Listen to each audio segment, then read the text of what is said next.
set up here.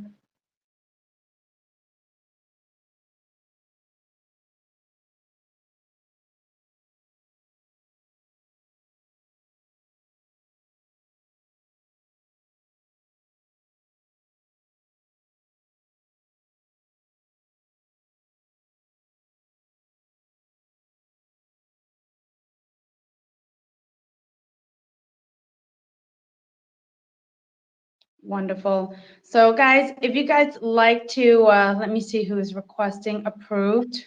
Perfect. Hello, Jeff. Hi, Tanya. So I'm streaming this. There we go. Can you hear me? Yes. Hi, everyone. All right. So if you guys want to go on Facebook and take a look, I am actually live while you guys are on Twitter Space right now. So you get double the exposure. You guys can see, what it looks like, so on and so forth. So let me click on here and you guys can see. So my backdrop is actually the Twitter Space right now. So you get double the exposure. You guys can see so forth.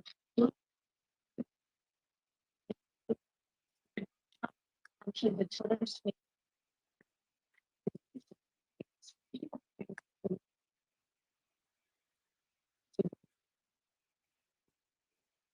Hey, Christina, you're cutting out.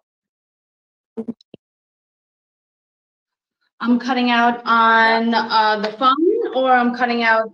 Now I hear you. I hear you crystal clear now. Hey, Justin, my man, there he is. Oh, good. Perfect. Good. And my partner Scott did make it on. Say hello, Scott. Yeah. Oh well, I gotta let him. Oh, there you go. Invite to speak for the. There he is. Oh, good. Scott. Hello, Scott. Yeah. Hi guys, hold on just a second. Bear with me. I am click on right now.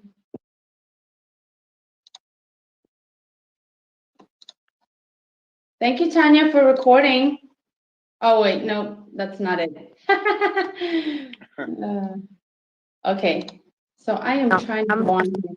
I'm not recording. I'm streaming it. Oh, okay. It's on YouTube and Twitch. I had it on Facebook, but I removed it since I don't want to confuse people. Since you already have streaming on your page.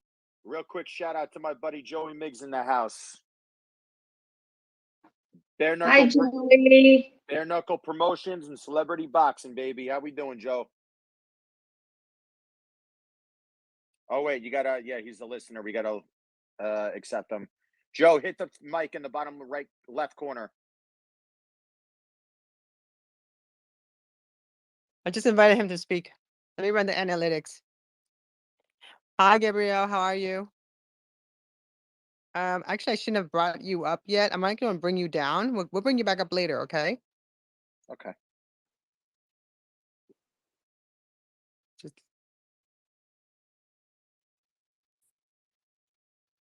Joe, accept that request.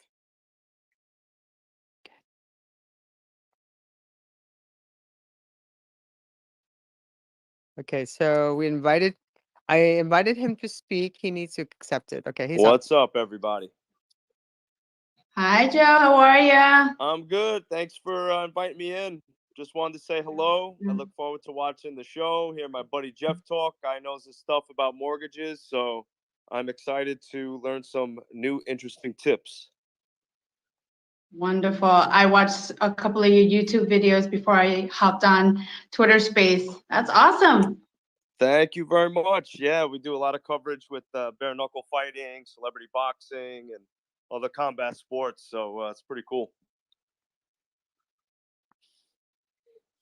Wonderful. I watched your YouTube, and how long have you been on the show for? Like, tell me a little bit real quick before I start introducing Jeff. Yeah, I got involved in podcasting a few years ago. I was doing a lot of different topics and talking to a lot of different influencers, and I started getting involved with combat sports, going to the events live, getting the coverage, interviewing fighters before and after the fights, building relationships that way, and doing podcasts, with combat sports and things like that. And then I started getting invited to the celebrity boxing events, which is a lot of fun because they're really good networking events as well. So, so it was, you know, a good opportunity to get new sponsorships and meet new business owners and things like that. But yeah, with Fight Addicts TV, I believe that was the link that Jeff had sent over to you. It's fairly new. I think I've been with Fight Addicts for about a year. So it's a new platform. It's a cinematic interview experience. Gives people a little different look. You know, when you see a typical interview, these particular interviews have that cinematic feel. It's almost like you're watching a movie. So it's or like a music video. So we try to give it a different look.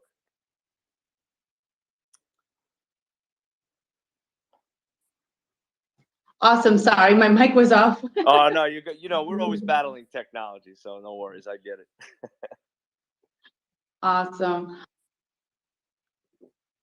Okay, so we have a few people coming in now. So let me introduce you guys. So we have Jeffrey coming in. He is a mortgage consultant. We will go over some basic terms on what to do when you know, you're going over FHA loans, anything that has to do with mortgage.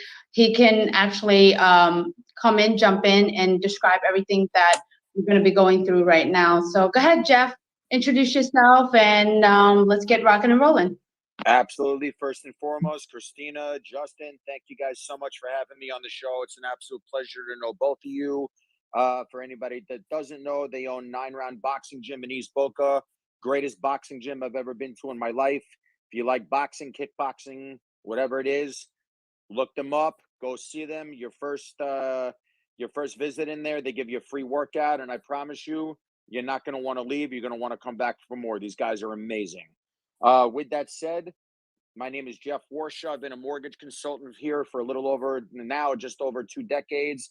I've also got my partner, Scott Lee, on the phone with me. He handles the homeowners insurance and property and casualty side because, as Justin knows, being a realtor, that is a big, big, big part of our business. And all three together basically is what puts together the real estate transaction. As most people know, real estate, mortgage lending, it's probably the single largest investment that people are going to ever make in their lives. So all of us on here tonight, I'm sure, can agree that when we came up growing up as children, these are things that were not taught in school. Unless you have a special trade or license, you really don't know too much about this stuff. And it has changed so drastically over the last couple of decades, especially after the implode and the crash back in 07, 08, 09. So I'm here to just basically educate everybody. I'm not going to go too much into detail. I just want to go over on this show just some basic stuff to give people a feel for how things work nowadays. And what we'll do is we'll open it up for Q&A. I'm not going to take too much time. I'm just going to go over some basic stuff. And the majority of the time, I think, will be better spent with the Q&A because it's more important to me that if people have questions, it's great for me to tell everybody how much I know. But what I prefer more is a lot of the stuff I'm going to be saying are terms people may not be too familiar with, or maybe they will, or maybe they don't understand it 100%. And that's what I'm here for today, is to put people's minds at ease and explain to them that as intimidating as this process can be from the beginning, just because there's so many unknowns, that's why it's so important to make sure that you have the right lending, the right real estate, the right insurance group, basically the right team behind you to make sure we get the most important thing is to get you across that finish line. And that's where creative financing, creative real estate, and not most importantly, but one of the most important things is making sure that you're properly insured, because nobody is going to be more unhappy that if you take the cheapest quote you get for whether it's homeowners insurance or auto insurance, if it is not done properly, God forbid there's a claim, next thing you know, the insurance company is denying your claim and you want to know why. That's why we got Scott the expert, my badass partner on the phone, who's got 30 plus years experience doing this. But we'll come back to that later in the show. With that said, again, my name is Jeff Warshaw. It's a pleasure to be on the show and meet everybody tonight. I've been a mortgage consultant for a little over 2 decades now. I've been through the good, the bad, the ugly. And let's just dive right into it. Basically, the way the lending industry works nowadays when you're applying for a mortgage, first, you got to make sure you can be qualified. So the couple of the first few things that any lender in the country is going to look for. Number one, do you have 2 years of continuous work history? Doesn't matter if you went from one job to the next, if you've had 5 jobs in the last 2-3 years, as long as there's been continuous employment for 2 years, you should have no problem getting qualified. The question comes down to is how much can you get qualified for? So there's going to be a couple of key terms I'm going to be throwing out here, and if nobody understands what they are, they have questions, please just click the little heart. If you're on an iPhone, there's a little heart symbol in the bottom with a plus sign. Click on that, and then you'll see a little hand icon, which basically represents you raising your hand. I'll stop and answer any questions if I'm going a little too fast. Forgive the New York personality. Sometimes I have a tendency to talk a little fast, and I don't mind repeating anything, and I'll go as slow as I can here. So when you're first applying for a mortgage, a lot of people make the mistake that they think they should go under contract first and then immediately go contact a mortgage broker or in my case, a mortgage consultant, because I've been doing this for so long to get the financing done. It's actually the exact opposite.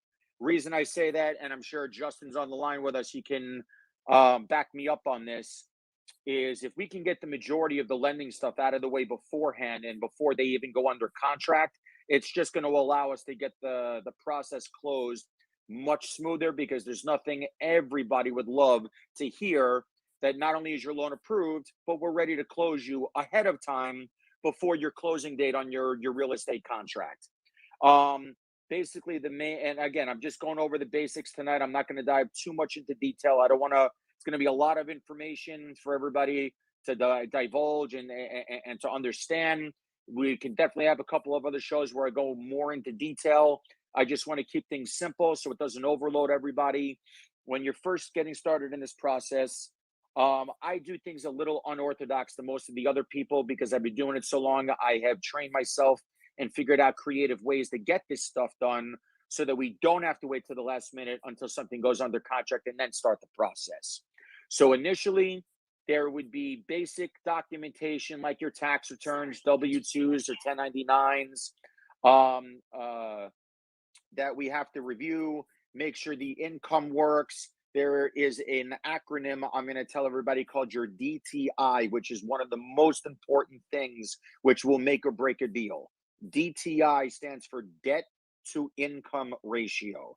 In short terms, all that basically means is whatever your monthly expenses are divided by what your monthly take home is. And if you do that calculation, let's say it's $5,000 a month, your expenses, and let's say the income is $10,000 a month, that would mean that you have a 50% DTI ratio because your expenses are 50% of what your monthly income is. Most lenders like you to be between 45 to 50% for conventional. FHA works a little bit differently. They actually allow you, if you're putting at least 20% down, to go up as high as I'm sorry, forgive me. FHA allows you to put down as little as 3.5%. Here's the plus and the minuses to FHA and conventional. Conventional, in my opinion, is always going to be better because regardless of whether you put 5%, which is the minimum, or 10% or 20% down, let me rephrase that, 5 or 10%, or bottom line under 20%. With conventional, you're going to get hit with something called PMI, which stands for private mortgage insurance. Now, the moment you have 20% equity built up in your property, which can happen one of two ways, either A, by paying the balance down enough by overpaying your monthly mortgage payments, or if we get lucky, like in a bull market like we're in right now with real estate, where the values just keep increasing and going up and up and up, and the values of everybody's properties are gaining so much equity, you want to check to see with a realtor before you pay for an appraisal to see if there's enough sales and comps in the area where you can get a valuation on your property that will allow you to have that 20% or more equity in the home. All you simply have to do is call the lender. You submit proof over to them showing that you do have 20% equity or more in the property. And without refinancing or needing to refinance, they will actually remove that PMI. That PMI could range. This is boring as fuck, man. Shut up.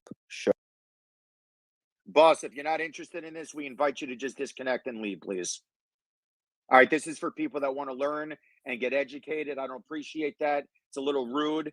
If this is what you're going to do, then please, someone just please get him out of this room. I'm not going to deal with that type of inappropriate, unprofessional Yeah, nonsense. don't worry, I got it. Don't worry. Let's go back to All what right, we're doing. beautiful. Yeah, I got- he's a I- jack. I- He's a I got the jackass. message. Moron. It's probably a liberal. Anyway, without getting into politics. Right. All right. Anyway, so bring all these things up because it's very important to know, because on the other side of things with FHA, a lot of people don't know this. If you get an FHA loan, the reason why that's very attractive to some people in this day and age, especially after everybody getting slammed by COVID, a lot of people don't have a lot of liquidity right now. Sorry, but excuse they- me. I'm sorry, say again. Shut up, you baldy fucker. Stupid ass bald bitch.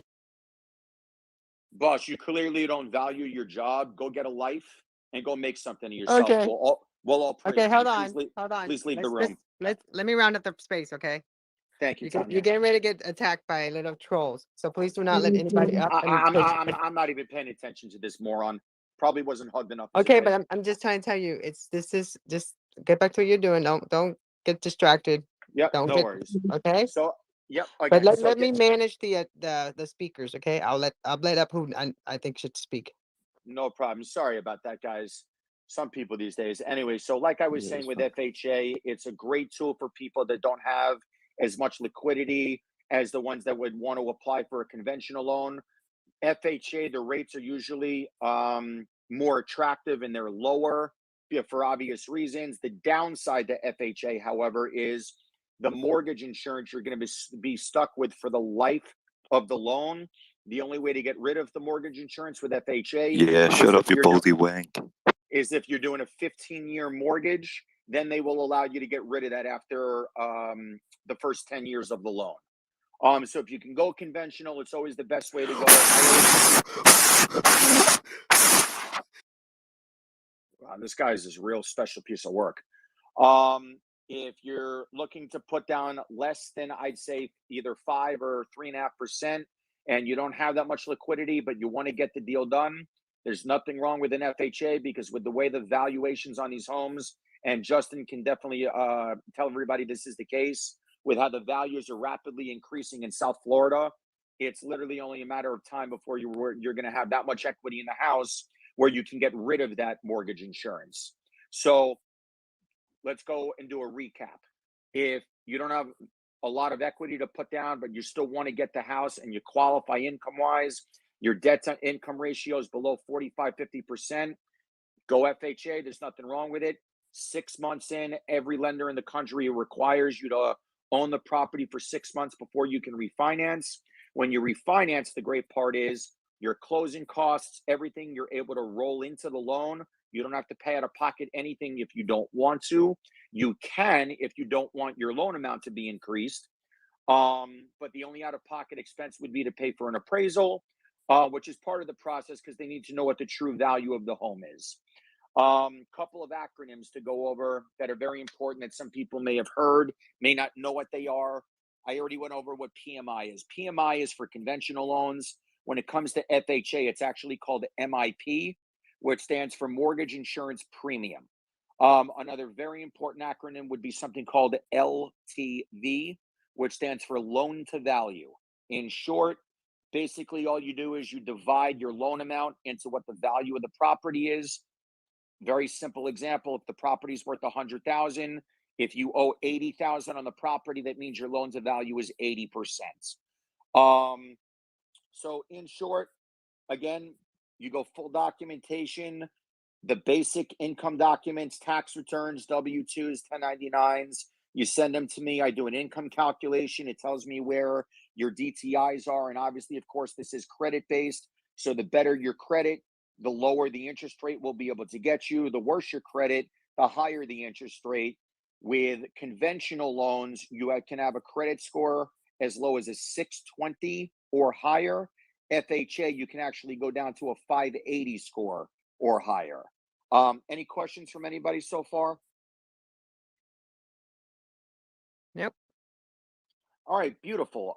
So nowadays, a lot of things that have vastly changed compared to way back in the day is There's a lot more underwriting, a lot more paperwork, nothing that the borrower or consumer needs to be worried about. It's more so on my side of things.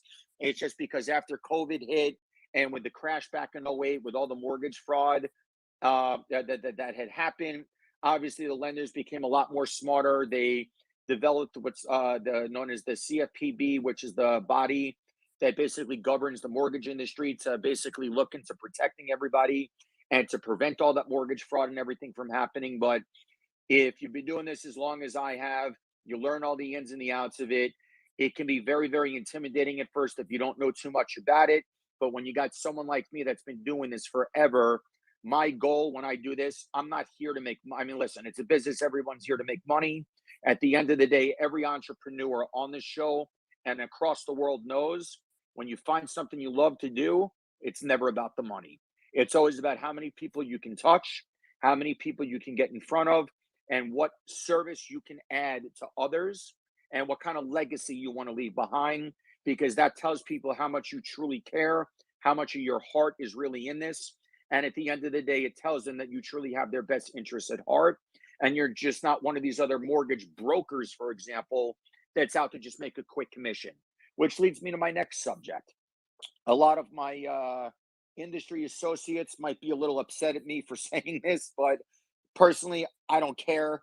I've been doing this long enough. I feel it's very important that the consumer understands how everything works with this entire process. When it comes to how a mortgage broker or a mortgage consultant gets paid, years ago, we were able to do that two ways. We would charge what's known as a loan origination fee on the front end of the loan, which is basically what would show up on your closing statement, which was a number which would be my fee for charging you for my services.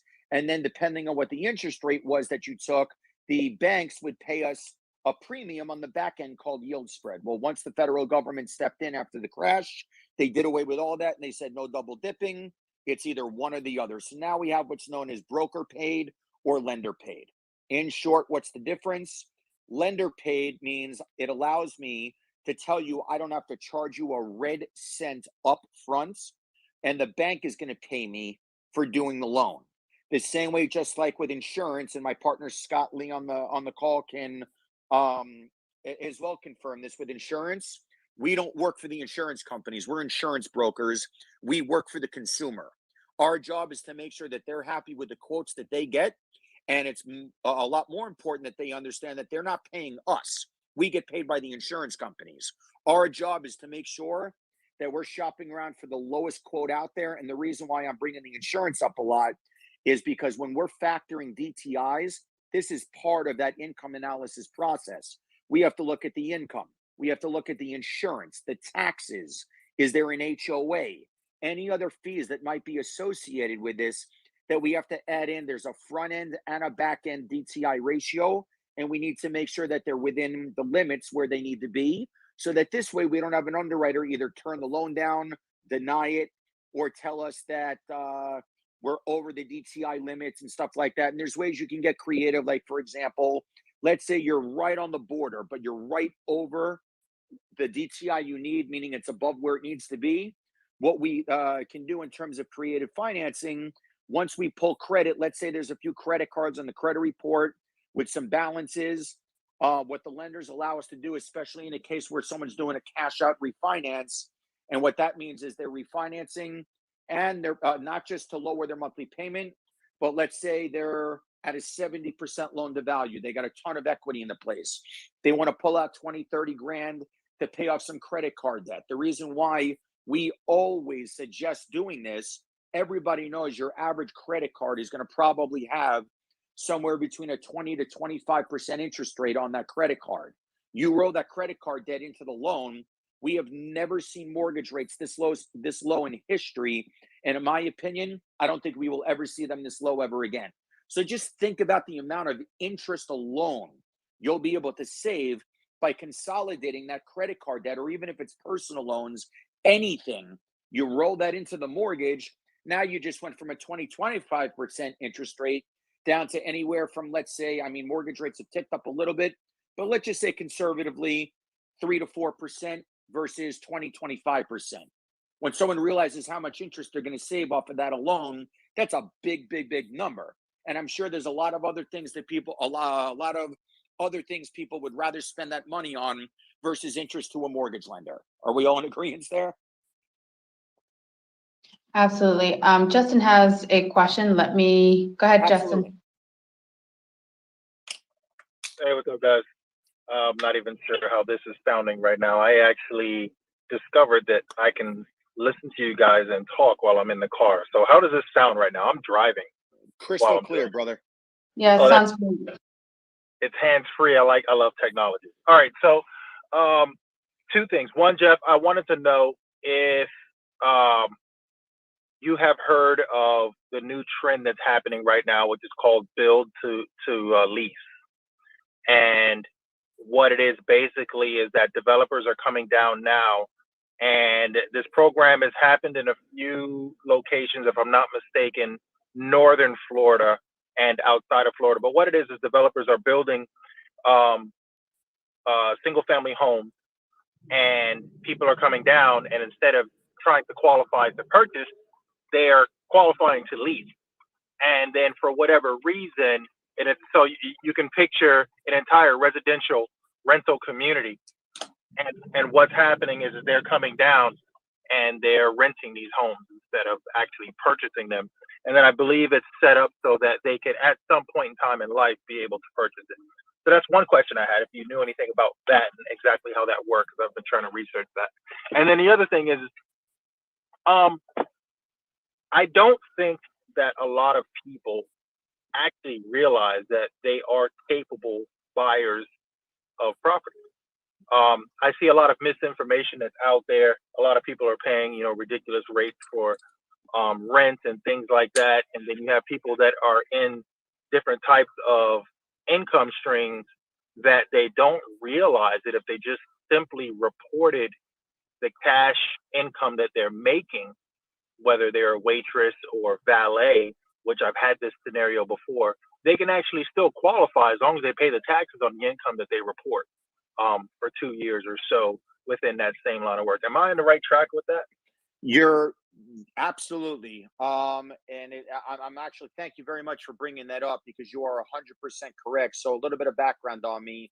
I've been doing loans, as I said, for almost 2 decades. I got started back in 2003. And a lot of the new products that they have coming out of the market, I've been a mortgage broker for the better part of my career. I consider myself a mortgage consultant now just because I've been doing this for so long. What I do is I put myself in the shoes of an underwriter, and I say to myself, what is the underwriter going to ask on this file? Every file is unique by itself. Like, for example, I mentioned earlier that you need to have 2 years of continuous work employment.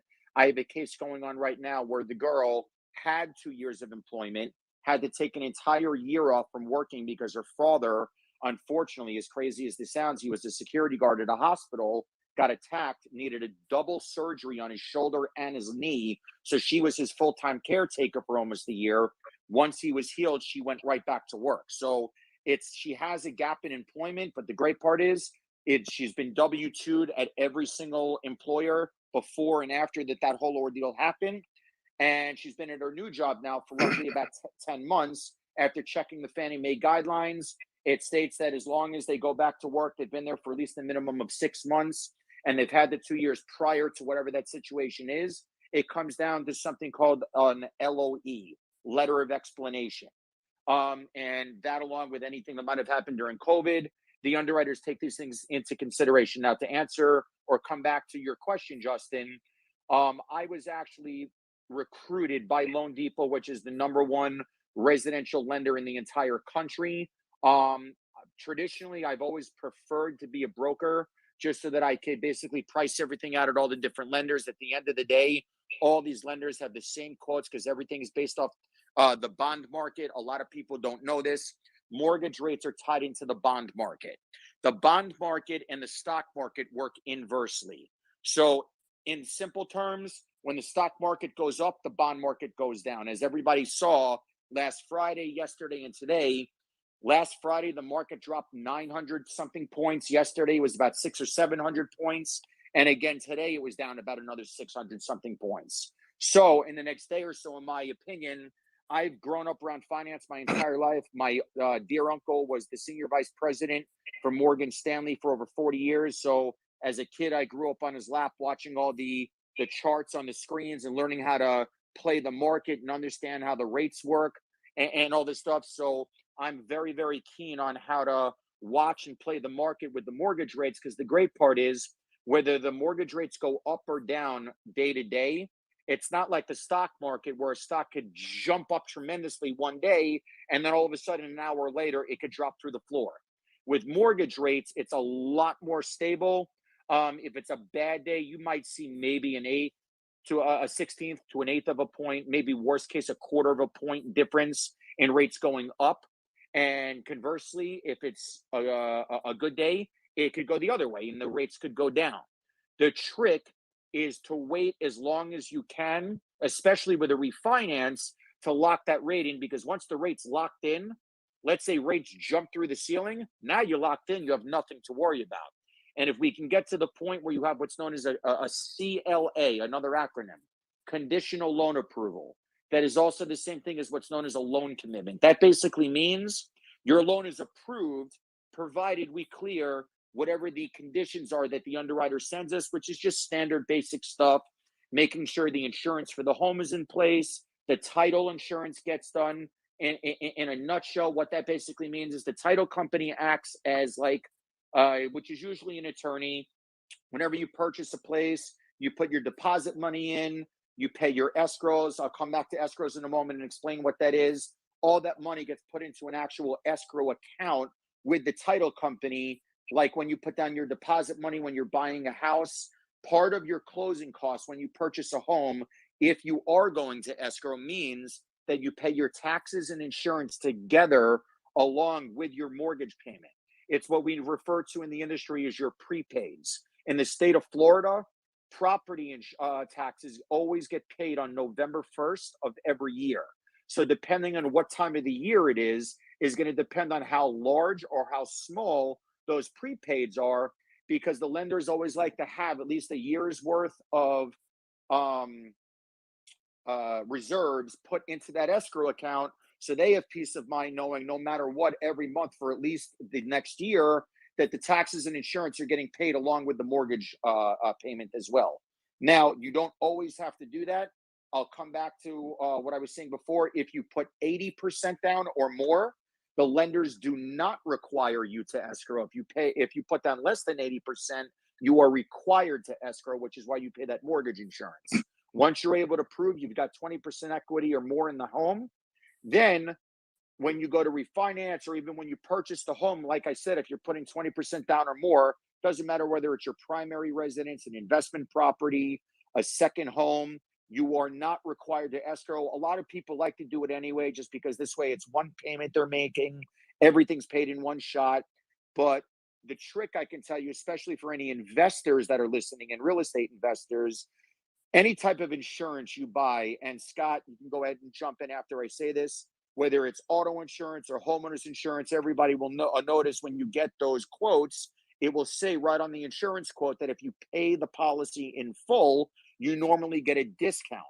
So by paying the taxes and the insurance in full separately, if you have that kind of liquidity, is not only going to save you a nice chunk of money, but it's going to substantially lower that monthly payment. For example, if your principal and interest payment, meaning just the mortgage payment alone, is, let's say, $1,500, but let's say you have to escrow and you have to add the taxes and insurance into that, that could bump your mortgage payment up to anywhere from, let's say, $2,300 to $2,500. So if you pay the taxes and insurance separately, now your monthly mortgage payment you're looking at is really only $1,500. But again, not everybody out there has that kind of liquidity where they can pay the insurance and the taxes in full. So they wind up escrowing. And a lot of people, like I said, they prefer to just have one payment to make versus making your mortgage payment and then making your taxes and insurance payments separately. If you have the liquidity, always better to do that, just because the lower you keep your monthly expenses, the more money you're going to be able to save on a monthly basis. And that's just Finance 101. Something else I didn't get to say in the beginning of the call. I'm also a former financial representative for Northwestern Mutual. I've been doing financial services for pretty much my entire life. I'm a licensed 215 agent, licensed 440 agent, soon to be 220, like my partner Scott. So I currently hold 3 state licenses. Been doing this 2 decades. And that's pretty much everything in a nutshell on the basics, I guess you could say. And I guess I'll go ahead and at this point, go ahead and open up the floor for Q&A. And would love to answer any questions anybody may have. Jeff, can I step in for 1 minute? Sure, absolutely. Go ahead. Yeah, what I've been seeing a growing trend. I'm Jeff's partner on the 220 side, property and casualty side. You know, I've been doing this for over 30 years. I have a very well-trained eye when it comes to policies. The growing trend right now that I'm seeing is that, like, especially in South Florida on HO6s, those are condos. What a condo means, HO6 means that you're responsible for the drywall in, the condo association is responsible for the exterior, the outside. What carriers are doing now is, like, I'm not going to mention carriers, but they have like a $50 per square foot minimum. And I've been running across a bunch of policies and quotes where, for example, it's called a full burnout. If you had an HO6, let's just say, for example, well, Scott, hold on a second. Explain to everybody what an HO6 is. HO6 is a condo. And what a condo means is technically you're responsible for the drywall in. The condo association covers the roof and the exterior walls, the CBS or whatever it might be. But the insurance companies have a minimum per square foot. And I have been seeing this a lot lately. Like, one company has the minimum you can do per square foot is $50 per square foot. And God forbid someone has a full burnout. They are so grossly underinsured. And what Jeff and I, we have this conversation all the time. And what I have been doing, Jeff and I've been helping these people out. If I can't beat the quote, I'm here to educate you and make sure the most important thing is you are insured 100% of value. Some companies will let you go 110 above value, but you never. I've seen things where they're coverage A, the dwelling, 65,000. It would take 130,000 to replace it. And to educate people about that. But that is the growing trend. And I'll tell you why. It's very competitive business. And the people that are getting these quotes don't understand how coverages apply. They're just saying, but when you really get down to it on coverage A, you're jumping over nickels to save dollars. I mean, it's nothing. Scott, real quick, remember layman terms, because a lot of people don't know these terms. Coverage A is dwelling amount. Right. And I'm really, and you know what? I am really seeing it. And this is a nightmare for the homeowner. If God forbid you ever have a claim, this is something you definitely don't want to be part of because you're grossly underinsured. And I'm seeing a growing trend on that. So the most important thing, my research tells me right now in South Florida, 125 per square foot, up to 150, and then you get to custom homes. But what agents are doing, they're doing below builder grade when they do this 360 to value and the replacement cost estimator. So it's very important that you look at coverage A, and I'm just going to give you a basic thing to do. Take the square footage under air, not the whole house, under air. So if you got 1,200 square feet, use 125 per square foot. That's just a safety net, and that should tell you where coverage A should be. Now, if you have a pool that has a continuous slab that runs out to the backyard, not separated from the slab of the house, then that would fall under other structures. But if it's a continued slab, that would fall under coverage A. Got it. So with that being said, just use 125 and just take a look around your house. Okay, I put Viking appliances. I upgraded all the countertops. A bathroom today, a minimal bathroom. When you go to Home Depot and just, it is what it is. To replace a bathroom, buying their product, you're looking with labor, you're looking at 10, 15, 20,000.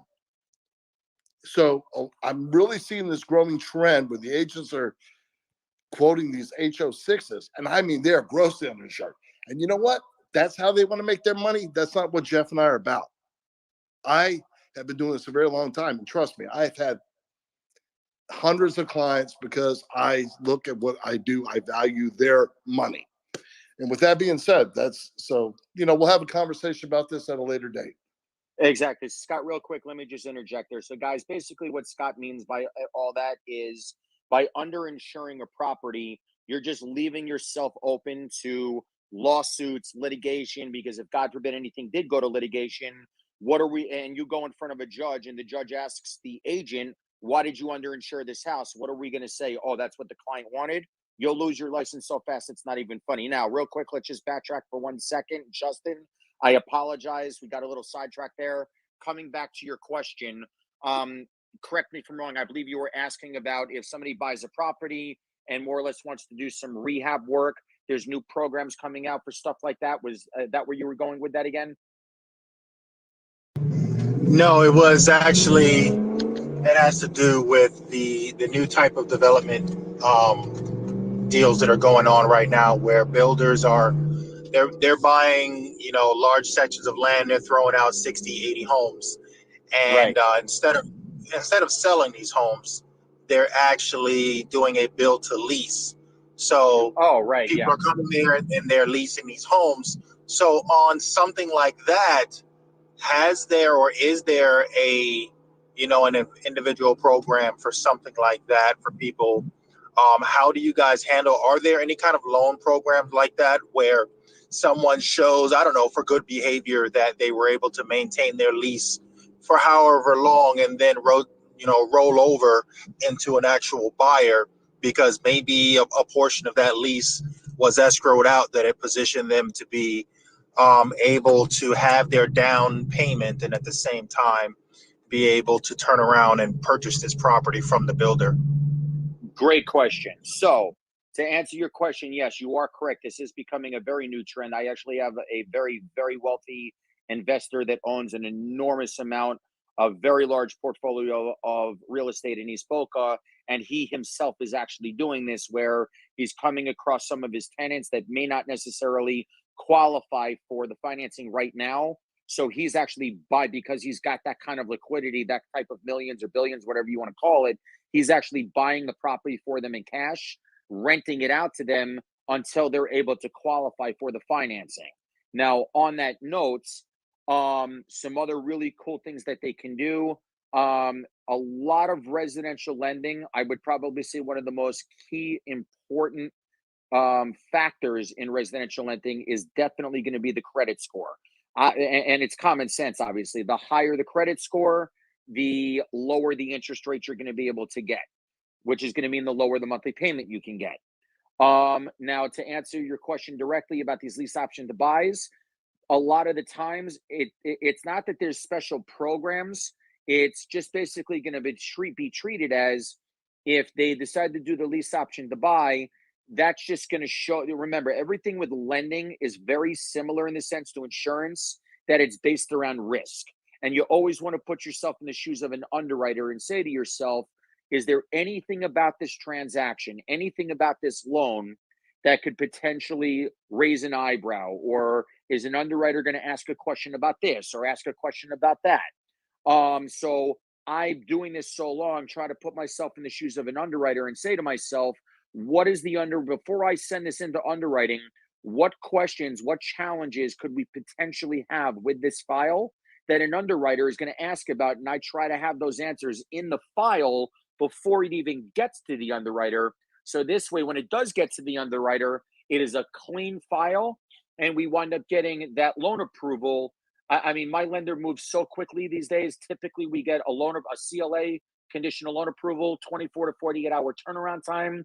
During the holidays, it's usually more like 48 to 72 hours, because obviously at this time of year, the appraisers, the real estate attorney title attorneys rather, they like to go on vacation. Then you have the holidays. So everybody thinks you're going to close on a certain date, and then it winds up getting pushed out an extra couple of days. And the reason why that could potentially become an issue is because you got to be careful of how many days you have on your purchase contract. Because if we're nearing the end of that contract and I know that I'm not going to be able to get a clear to close from the bank for at least another week or two, we may have to pay for a rate extension. This is why I try to get everybody to understand that it is so important to find out about the financing before you enter into a purchase contract, because the more of the majority of the mortgage stuff or financing approval that you can get taken care of before you go to contract, it's just going to put you that much further ahead in the game of getting approved for the loan. So this way, once you do go under contract, all the mortgage financing and approvals and all that stuff can be done literally a week, if not weeks ahead of time, which will allow us to get a clear to close well before you even need to close, which will put the borrower's mind at ease and will allow us to have a very easy, smooth, quick closing versus trying to scramble at the last minute to make sure we get closed on time. Any questions so far? Did I go too fast? Anything anybody doesn't understand that wants a little bit of clarity on?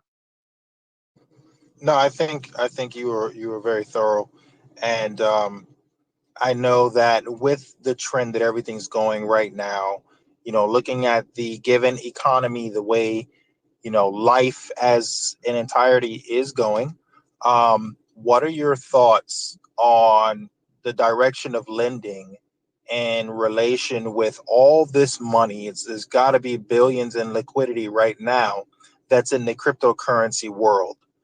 How or what do you foresee is going to happen? Because, and the reason why I bring this up is because there is less and less trust in the banking industry right now, and there's too much control.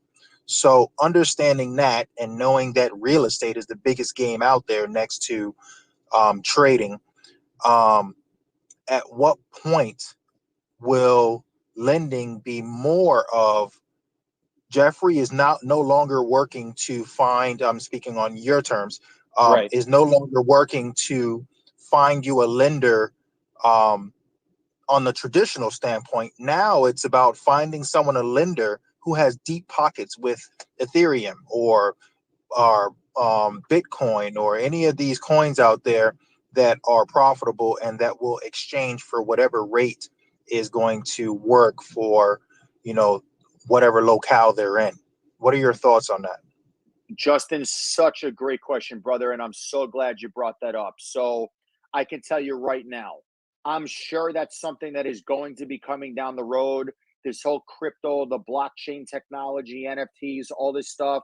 This technology, as of right now, in my opinion, and we kind of had this conversation yesterday, is so ahead of its time that there are so many people that stay away from it just because, not that they're scared of it, but people don't like change. People like staying in their box. They like being comfortable, and new things, it can be a little scary to people.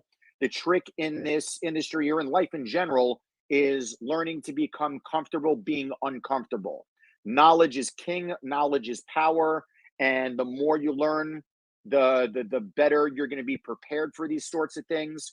Now, to get to your question, in my opinion, and I could be wrong, this is just my personal opinion, I definitely think it is going to be a little bit of time before any of that stuff comes into play for one very important reason. Remember this.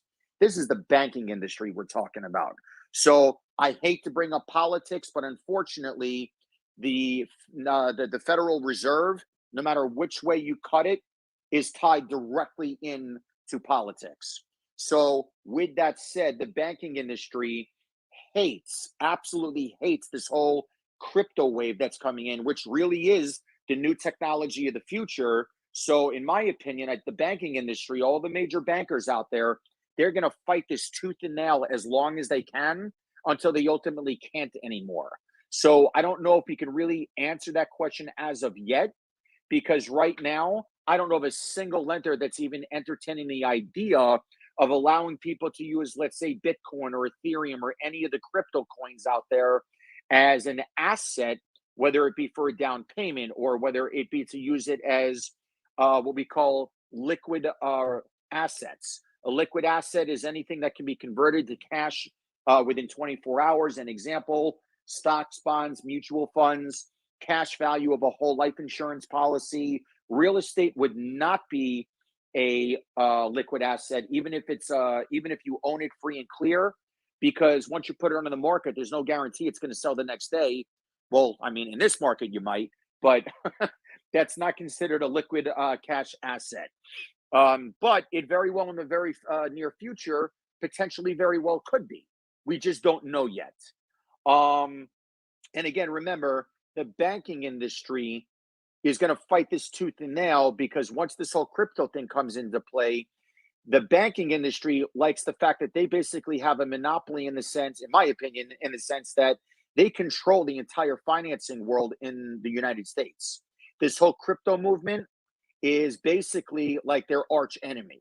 So this is going to go on for quite some time, in my opinion, until whether it's the SEC or the banking industry gets together with these other platforms and they figure out a way to I was going to say potentially regulate it, but that's the thing with crypto. You can't regulate it.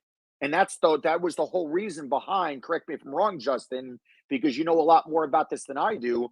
That's why this was all basically brought to the forefronts, because it's a way for people to not have to worry about the banking industry prying into their personal life, knowing every single thing. Case in point, when the underwriters review your bank statements, if they see large deposits made in the bank account, it could be a very simple thing, like it was a deposit that somebody got from, let's say, a trust fund that was left to them from a grandparent or something to that effect. These underwriters want a paper trail showing that the funds came from that trust into their bank account. So it's all about the paper trail now, to avoid any more of that potential mortgage fraud or predatory lending that took place years back, or any of that stuff. But bottom line, it's in my opinion, if somebody's looking to get a mortgage, you want to start this process as soon as possible. And the reason I say that is the very first thing, and Justin, you know this, the very first thing a listing agent is going to ask any potential buyer for is something called either a pre-qualification letter or a pre-approval letter. Now, a lot of mortgage brokers out there that just don't care to understand what the difference is. It's very important to understand the difference, because you're misleading people and you're giving them false information if you're not using those terms properly. A pre-qualification letter means that the potential borrower has sent in all their income documents to allow us to do our income analysis to make sure that the DTI works. There's no issues there. They have the liquidity they need in the bank to make their down payment, and that there should be no issues.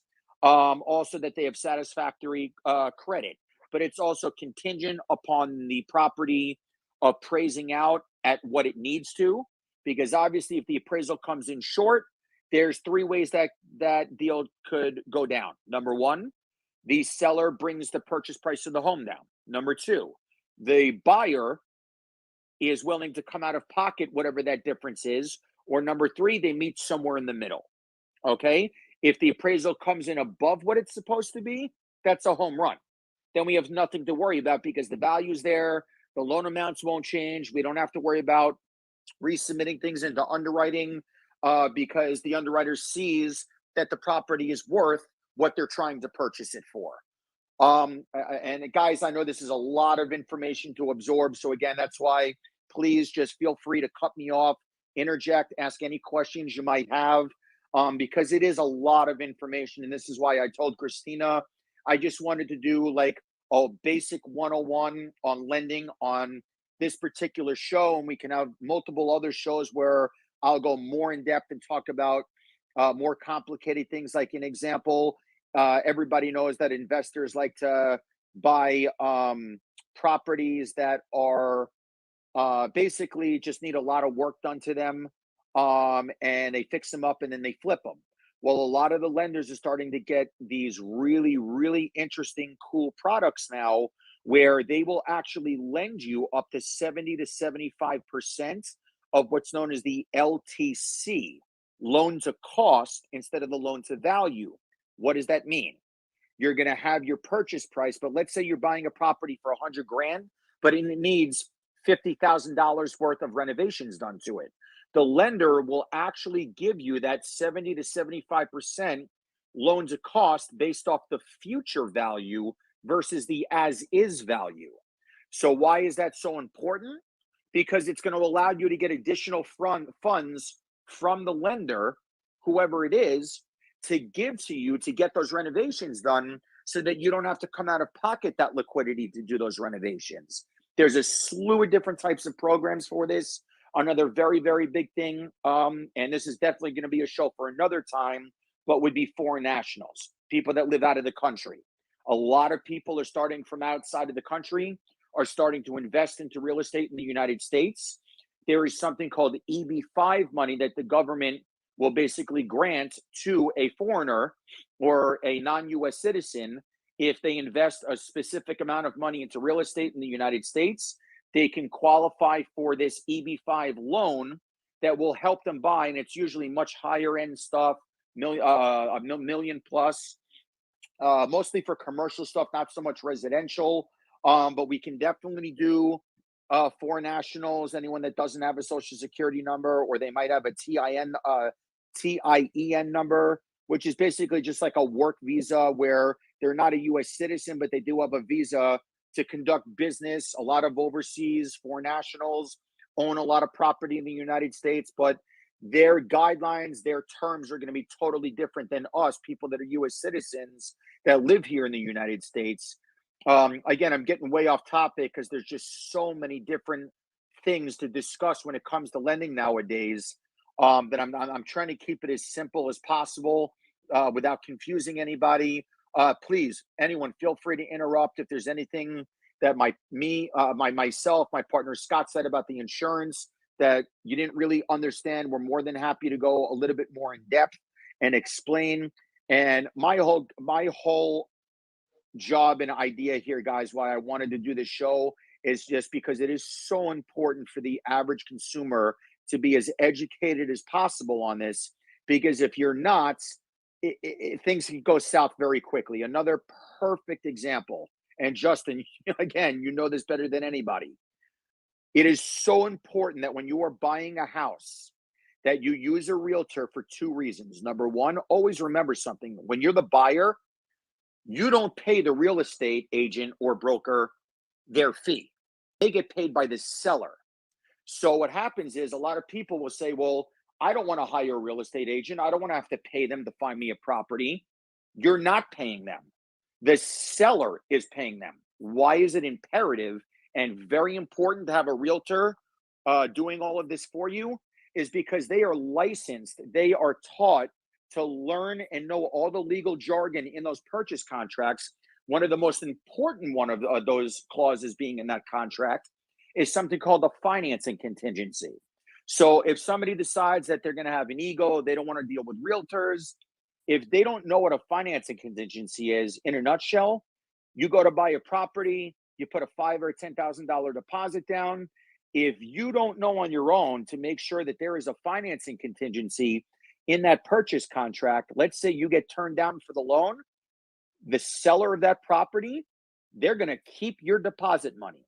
If there is a financing contingency, however, in that contract, I'm able to issue a denial letter, and then by state law, the seller must return your deposit money back to you. In South Florida, I cannot tell you how many times I've come across situations where these sellers try to pull quick ones and try to not pay those deposits back. But when it's in writing, they don't have a choice. And for those people that decide, oh, I'm not going to hire a realtor, they may never know about that or have any clue about that. Next thing you know, they decide, you know what, I'm pulling out of this. Or if they get turned down for the loan, guess what? The seller's keeping your deposit money. You can kiss that 5, 10 grand, whatever it is, goodbye. You'll never see it again. If you have a financing contingency in there, your money is safe and secured. And that's also why when you make a deposit on a property, it goes into an escrow account versus going to the seller or anybody else, because it is held there until the transaction is completed and it's closed. Anything else you want to add to that, Justin, in terms of what is very important to look for in the purchase contracts? No, that's exactly right. I actually just had something like that not too long ago where my buyers, so the way I write my contracts is always to protect the buyer. And so when there's the loan commitment, which is typically like 30 days, I'll write my contract up to those 30 days. So my loan commitment will actually be up to the day of closing. A lot of sellers and their agents, you know, they it's so funny. People don't read. And I write these contracts. You're right, and, they don't. When I say write the contract on the residential side, I'm obviously not writing it when I fill in the contract because it's already pre-completed. A lot of people don't know that. Part of Florida Bar Association writes these contracts, but I've read this thing all 12 pages. I can't a gazillion times, right? So I know what line item is where and even what number to call out on the line item to dispute what it is that's going on. And I had this savvy dude who was working for his client to sell his property. And this is for a $780,000 property. And they weren't real open to doing the changes that they needed to do for the inspection. So, which is, you know, it's funny because you're mentioning this whole situation with people trying to go out and buy homes on their own and skip around an agent. That's like going to trial in court for your life and not having an attorney, and you're going to stand there and represent yourself. Good luck with that. And so I tell people all the time, I'm like, all right, go ahead, you know, right. But they don't understand. So in this situation, we were inside of our inspection period. Now, a lot of agents don't even understand this, but during your inspection period, you not only have to have the inspection, you also have to have already agreed on what needs to be repaired, and that addendum needs to be at least in writing and signed in that inspection period time, not outside of it. You're outside of guidelines at that point. So a lot of people don't know that and screw that up as well, and then they end up losing their escrow deposit. But in this case, what ended up happening was we get all the way down to literally 2 days before closing, 2 days. And these people were kind of back and forth about what they wanted to do. And my buyers were like, you know what? I'm done with this. I want out. Justin, can we get out of this? And I said 100%. I was like, no one likes it, but here's what happens. Your lender has to write that they were incapable of getting you to meet all the conditions for funding, regardless of anything else that happened. And we were still within those 30 days of the loan commitment time.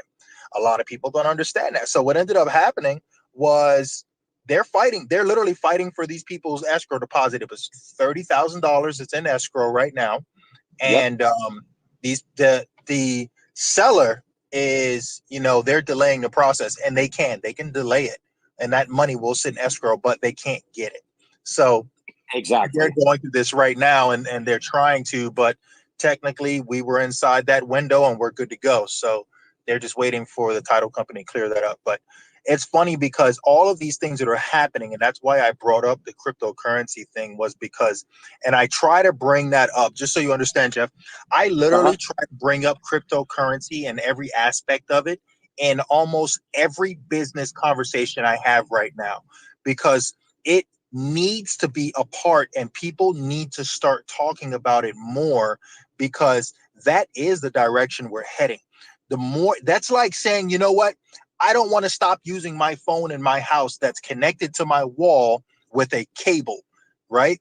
It's like, yeah, it works and you can make phone calls and that's fine. You can stay with that. I'm going to have my cell phone, okay? So when you leave your house, you're going to miss every call that needed to come to you. You don't have to move with technology. You stay with your rotary dial or your punch dial phone in your house connected to your wall. Okay, everyone else is going to be on the cell phone. So that's fine. You can stick with today's traditional money. But if you look back in history, right, banks would beg people to take your money out of your house and put it in my building where it's safe, right? This is how banking started. And then we went into gold standard, then we left that. Now it's more of a corporate kind of deal. And now it's all based on trade and value. So my point is it got further and further away from the consumer. And people, especially, you know, younger generations that don't even know a lot of what happened with money are like, hey, but I want to spend and come and go as I please. I don't care that you have all these laws that are in place that you have to document every time I put money in because of money laundering, and or you can't do this or can't do that. the buyer is losing control, and people now are losing trust with everything. And that's why I asked you that about lending, because essentially the only thing right now, and I just had this meeting with an attorney today who works in a title company, the only thing that is stopping cryptocurrency from becoming the master behind real estate right now is because a title company by law has to use a currency that is recognized by the government. And right now, cryptocurrency is not recognized as that exchange. And therefore, the money has to go back to the US dollar. Then they do their HUD statement, close everything out. Then when the person's paid out, they themselves can send it back into their crypto account and transfer it back over. So that's the only problem that's happening right now. Once the title companies, new legislation and laws get around that, if that happens, if that ever becomes a vote, then you could watch the banking industry crumble. That's what's going to happen. That's the last step, because right now, every major corporation is starting to look at and put money into some sort of cryptocurrency. We even have crypto.com, a damn credit card. Come on, supported by Visa. So it's just a matter of time right now before we move past all of this and the demand becomes so strong that the banking industry has no choice. Because even IRS is trying to create reasons to monitor your money in every aspect. We've all seen all that reporting coming out in the news right now. So it's just a matter of time, dude. Without one other thing I'll add to that, though, and another thing that's going to be an issue with that is the fact that the lenders, when it comes to the money going to the title company, remember, they need to be able to source and follow the paper trail where those funds are coming from.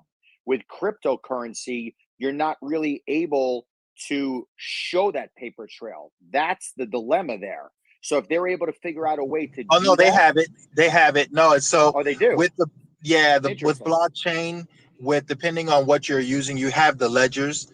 And so the ledger is what proves that's the whole verification process with the different nodes. The nodes are the different computers that verify these transactions, which is why they call it gas fees and so forth, because you actually have parties that are computers that are a part of this network that verify with each other that you and I bought a sandwich from you, and everyone else attached to this is confirming that Justin just bought a sandwich from Jeff. So if someone else jumped into this conversation that we're having and said, no, Justin didn't buy it, I bought it, all those other nodes verify that I did and will reject him. So that's what makes it such a solid system. And there's actually more accountability involved. See, the problem is with banking and legislation in the US, that accountability is down to one entity who can say yes or no. And that's the problem. So they're trying to get away from that now, so that people can do more free spending and more investing and can actually grow as an individual, make the money that they want to make. So it's crazy. I think it's so profoundly incredible that that's why I always throw it into every conversation, even if that is not the conversation, because I want people to open their minds a little more. Can I say, Justin? In Cocoa Beach, I used to watch the space shuttle lift up. Now I sit up here at my house in Cocoa Beach. SpaceX launches 3 or 4 times a month. And you are exactly right. That is where it's heading. You know what? You know your stuff, and that is where it's going. Well, that'll definitely put a nice spin on things with lending. And if they've got that figured out, that'll be fantastic. And it's just going to allow things to streamline even quicker, in my opinion.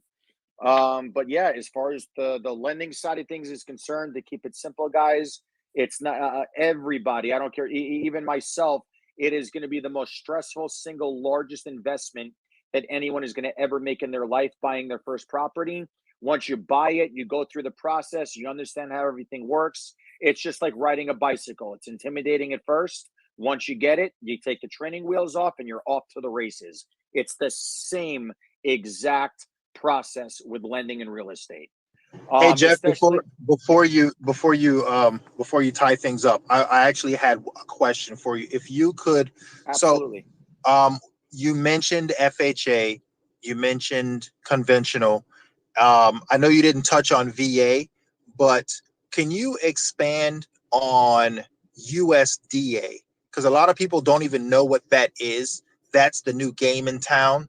And can you kind of expand on what that is and what that means for the average buyer?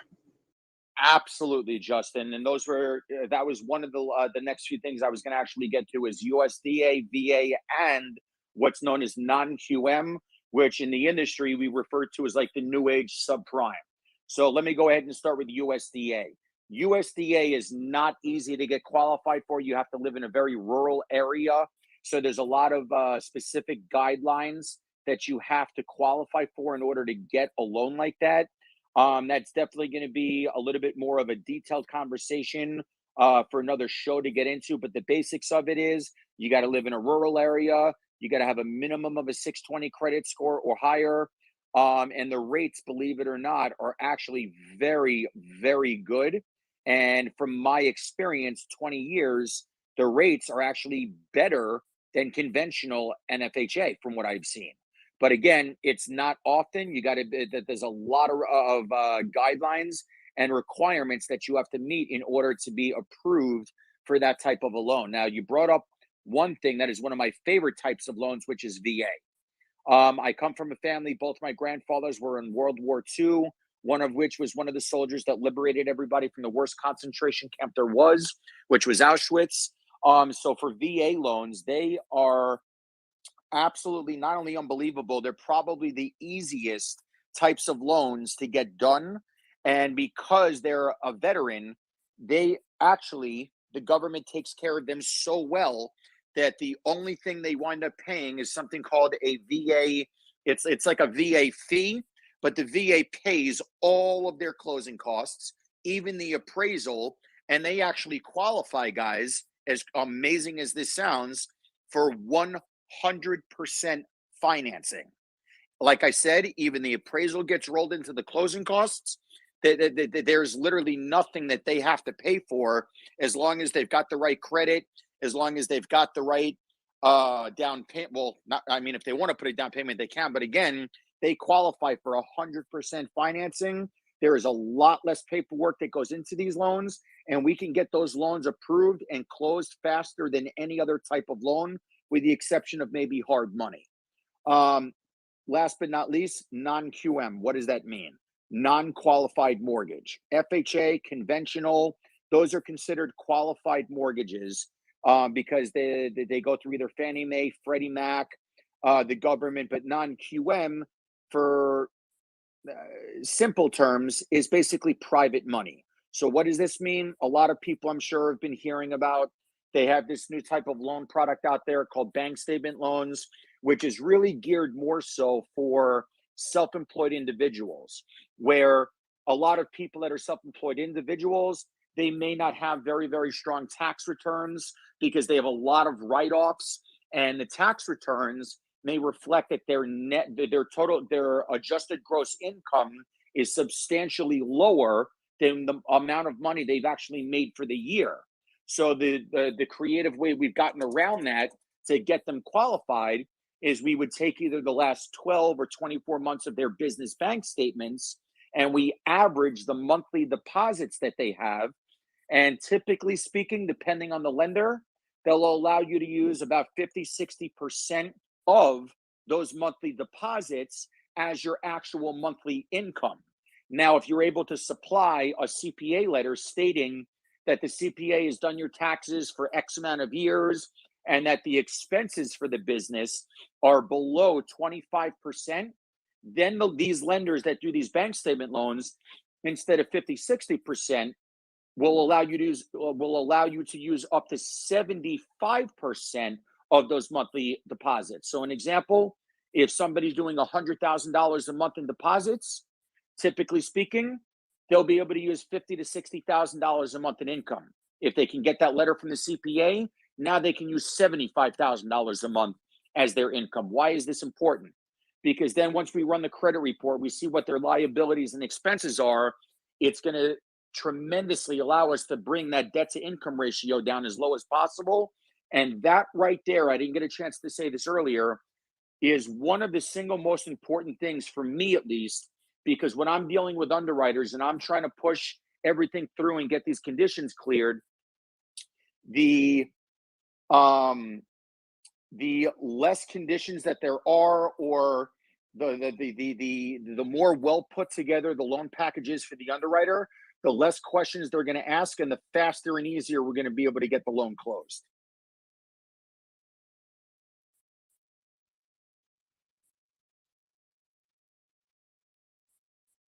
And with that said, I know I threw a lot of information at everybody. I wanted to try to give the basics and all the great programs available right now. At this time, I'd love to open it up for Q&A. Anybody that has questions, everyone, I did invite everyone that's listed as a speaker or as a listener to be a speaker. If you look in the bottom left corner, you should be able to accept it so that you are able to speak. Please, if anybody's got questions, feel free to speak up, and I'm here to answer any questions you might have. Hey, real quick, just thanks for that explanation. That was good. Absolutely, my pleasure. Hey, Jeff. So, the new generations, they listen, they're learning a little bit quicker. Things are, they're creating new things, technology, everything like that. But with lending, when you have the new generations asking questions, what are some of the things that you notice that that you can do to help new younger generations get approved? Or like, is there age range for different lending and approvals, or are they all the same? Just asking. Such a great question. So obviously, of course, you need to be at least 18 years of age or older to apply for your own mortgage. If you're under 18, you would need a co-signer like a parent or a relative or something like that. And now that you brought that up, Christina, let me also go ahead and address a big elephant in the room. And there's a big misconception that I want to make sure everybody understands. There is something called a first-time home buyer, or you may have seen advertised, first-time home buyers get money for your closing costs, the rates are going to be lower, stuff like that. Bottom line, this is nothing more than a sales gimmick and a way for the lenders or the brokers to get people to call in just so that they have an opportunity to pitch these people and to try to retain them as clients. Point blank and simple. First-time home buyers, there's no such thing as a special first-time home buyer program unless you have a developer like one of the major developers in South Florida here in my area would be like GL Homes, Toll Brothers, or some of the other Hovnavian, or some of the other larger companies. They have the ability to offer, let's say, money towards your closing costs or your down payment if you go through their network of people. That could, and it's not that it's good or it's bad. It could go either way. The issue with that, though, is you're tied to one lender that may not necessarily be the best. And this is the other problem is these guys are developers. They are real estate agents or brokers. They're not lenders unless they have their own in-house lending, which 99% of the time is going to be private financing because these developers have so much money that they like to do that just so that this way they can double dip, not only make their profits off the sale of the asset, but also, so now if they retain the mortgage, they can hold, depending on whether they're a correspondent lender or a direct lender, the difference between the two in a nutshell. A correspondent lender is basically a mortgage broker that can close the loan and is allowed to legally do what's known as servicing the loan for up to 3 months. That means they're allowed to close on the loan and they're allowed to actually collect the mortgage payments for up to 3 months before they are required to sell that loan off to another bank. A direct lender like Loan Depot, who recruited me, Rocket Pro, any of your retail banks, Chase, Wells Fargo, etc. Their rates and everything else are going to be so astronomically higher because they're dealing on the retail side. Dealing with a mortgage consultant like myself on the wholesale side of things, we will always be able to beat the retail banks because we're getting wholesale rates versus retail rates. That's also a very, very important thing to understand, because a lot of people, they think that mortgage brokers are trying to basically make as much money as they can. Those days are over. That's how it was back in, from let's say 08, 09 or earlier. Nowadays, as I mentioned, you can do either broker paid or lender paid 99% of the time. Obviously, you would want to do lender paid. This way you don't have to pay any kind of a loan origination fee up front. Now, another really cool thing I did not get a chance to mention earlier is, because they did away with how we were able to make money on both ends back then, and now it's one or the other. When you do lender paid, and when I'm pricing out loans and I'm looking at what's known as par pricing, which is floor pricing, meaning that is the lowest rate that we can get before you would have to do what's called buying down the rate. Let's just, to give an example, say that floor rate was a 4%. Okay. If you decided to take a 4.5% interest rate, even though it's a 0.5% higher, most of the time people think it's all about the rate. Sometimes it is, but most of the time it's not, because who cares it's a 0.5 point higher if the monthly payment is only going up by 20, 30 or 40 bucks or something to that extent. And the reason I bring this up is because when I look at my rate sheets, if you choose a rate that's slightly higher, you're going to get what's known as a lender credit to go towards your closing costs at the closing table. So let's say the par pricing is, let's say you're not getting any money back at the closing table. That's the bottom rate that you're able to get, the best rate possible. But let's say you decide to go with the 4.5% rate. It's going to show me, depending on where the markets are in any given day, you might wind up being able to get a couple of $1,000s back at the closing table, which back in the day, that would have been the yield spread the bank would have paid to me. But now the banks are giving that back to the consumer. So again, going back to what I was saying earlier, in the state of Florida, property taxes get paid on November 1st. So depending on what time of the year you're buying a property is going to depend on how high or how much of those prepaids for your escrow that you have to pay. So if you're able to, by taking a slightly higher interest rate, get a couple of $1,000s of a lender credit back at the closing table, that's going to reduce your closing cost by that $1,500, $2,500, whatever that magic number is. It's going to bring those closing costs down. Now, why would you want to do that or take the lower interest rate? If you know, like for example, I had a client I had a closing with a couple of weeks ago. Gentleman is a public insurance adjuster, several $100,000s a year he makes in income, going to have the mortgage paid off literally within a year or two. Someone like that that has a lot of liquidity, is in a really, really good shape. To someone like him, it makes more sense to take the higher rate to lower his closing costs. So this way, he's not having to pay more money than he has to get into the property, especially if he's going to have the property paid off that quickly. Now, another thing that you can look at, if you're one of those people that may not have had the greatest credit a couple of years back, let's say you got stuck with somewhere between a 5 to a 7% interest rate. I've got a client right now that has a 6.5% interest rate on a $900,000 loan. He's doing a cash out refinance. The loan amount is going to be $1.5 million, which is considered a jumbo loan. Also, really great news you guys will be happy to hear. In the state of Florida, a conventional loan used to be up to $548,250. The last couple of weeks, it was just increased. So a conventional loan can actually now go up to $625,000. Once you go over $625,000, now it becomes a jumbo loan. The rates become a little bit higher. The cost becomes a little bit higher, just because it's a little bit more of a riskier loan because it's a larger loan.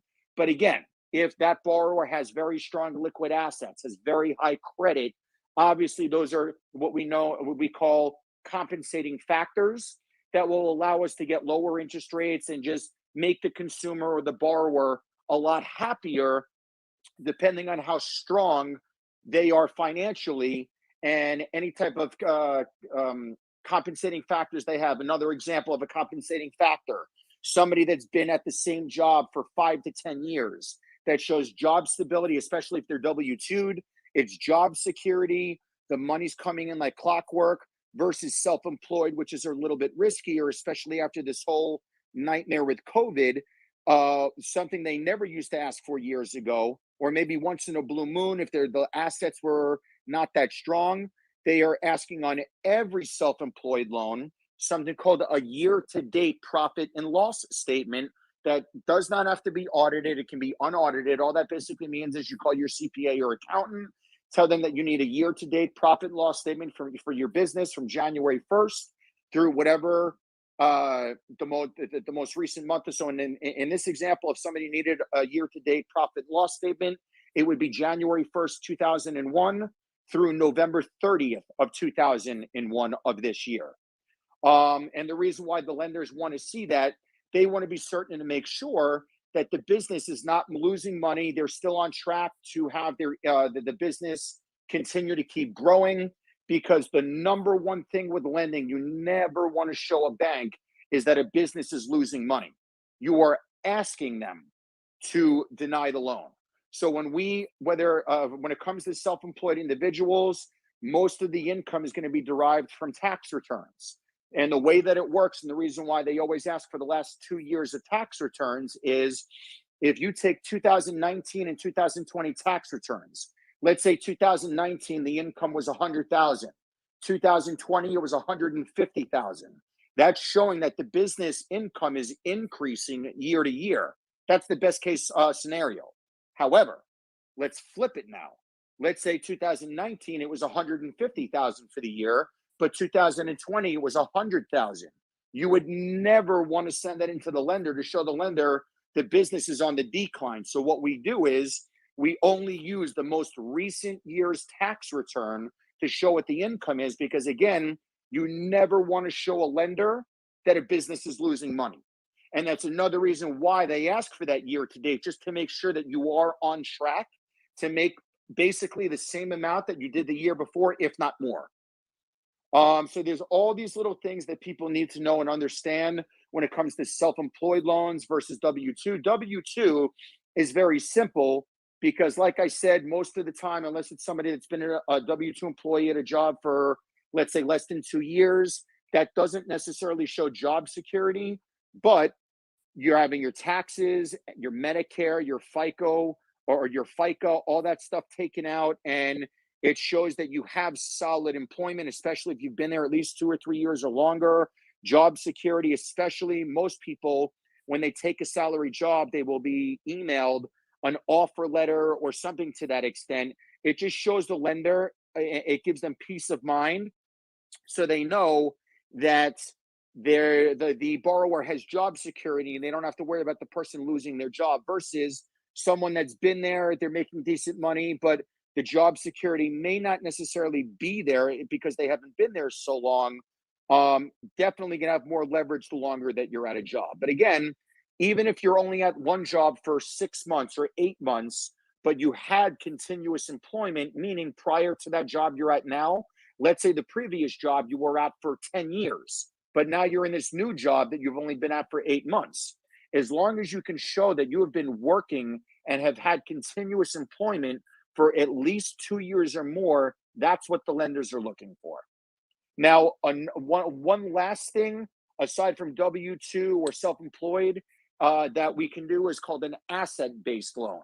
So if you come across someone, let's say it's someone that has not worked in the last several years, but let's say, like I have a client right now, the father owns probably 100 properties nationwide. He was smart enough to put 25 of those, or 22 of those properties rather, in his son's name several years ago. The son does not have 2 years of continuous employment, so at first he was not an option.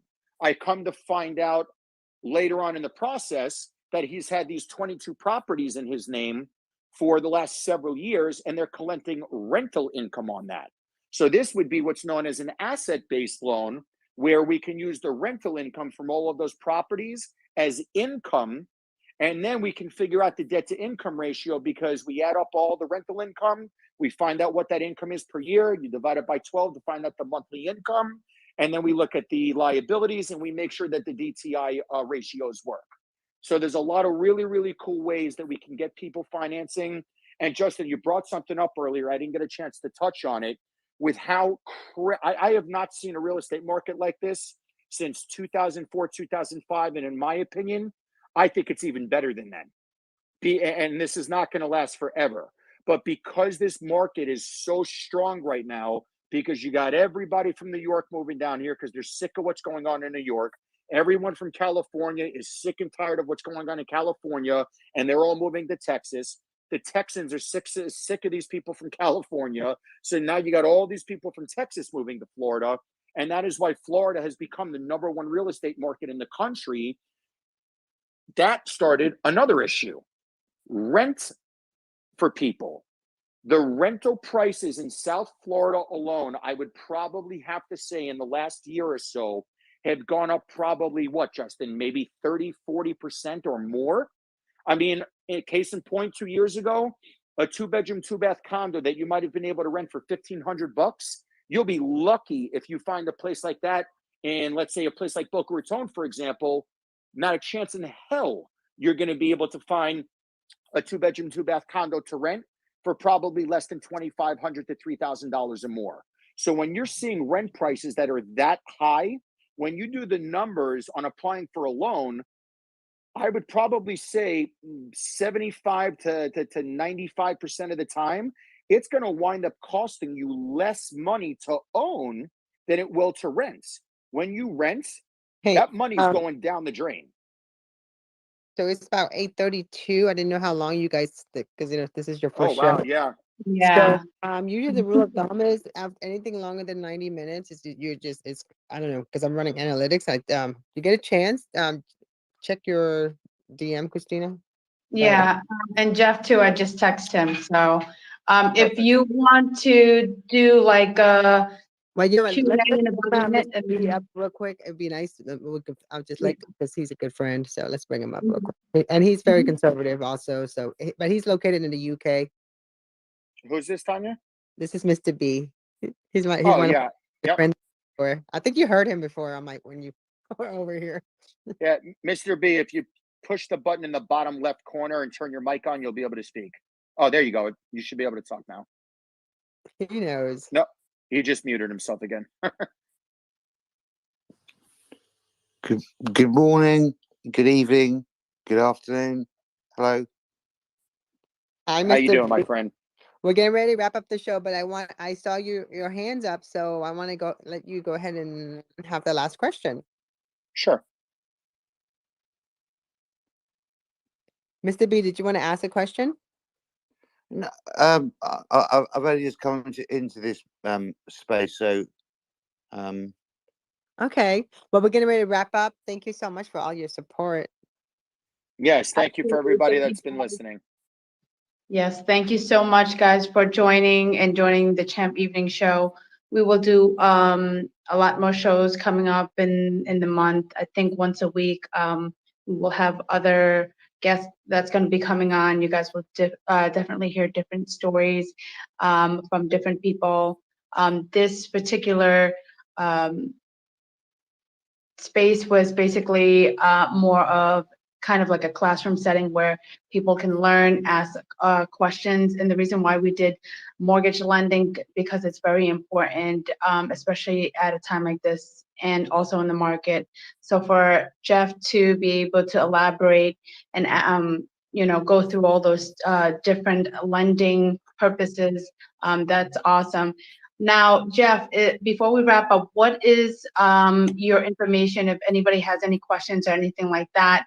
Where can they contact you? And then we'll close out the show.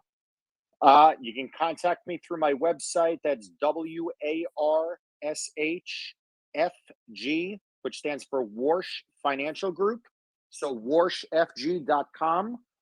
You can get a hold of either myself or my partner, Scott Lee, who is on here with us as well, through the website. Or if you want to just contact me directly, send me a private message. I can send you all my contact information. I'd be more than happy to have a one-on-one conversation. Because obviously a lot of this stuff is personal information and people prefer to have one-on-one talks about stuff like this. So please reach out to me. Again, I don't even care if I'm not getting paid on the deal. I got into this business because I loved it. I love what I do. And when you love what you do, you'll never work another day in your life. And when you're truly in service of wanting to help people, that's when you become successful and you'll become rich. And I don't mean monetary. I mean wealthy in the sense that you have satisfaction knowing that you're making a difference in your and making a difference in people's lives and you're helping them. I'm so unhappy this is going to be wrapped up, because as a landlord, I'd be so interested to know how it works differently in the US.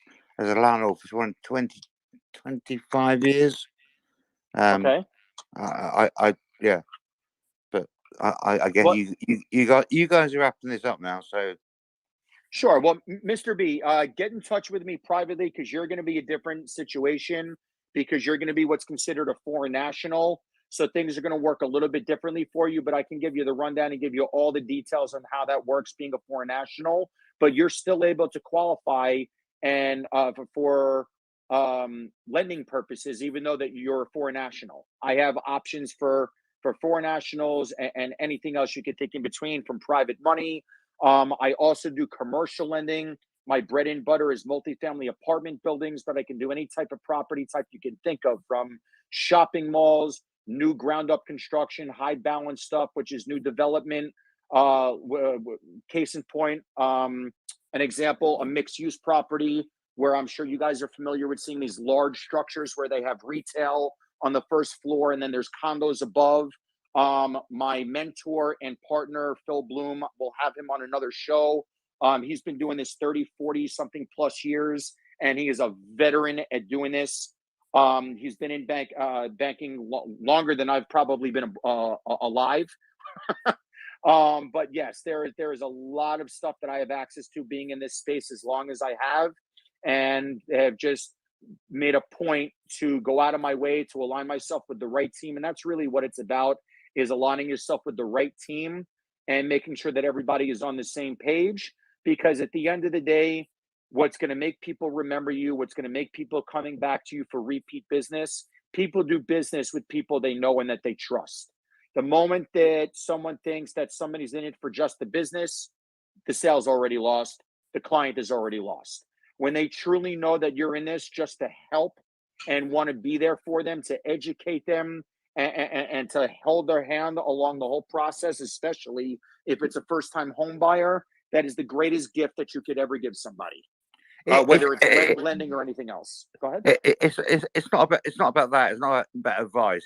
It's about like hearing about being a landlord and what it's like, and advice.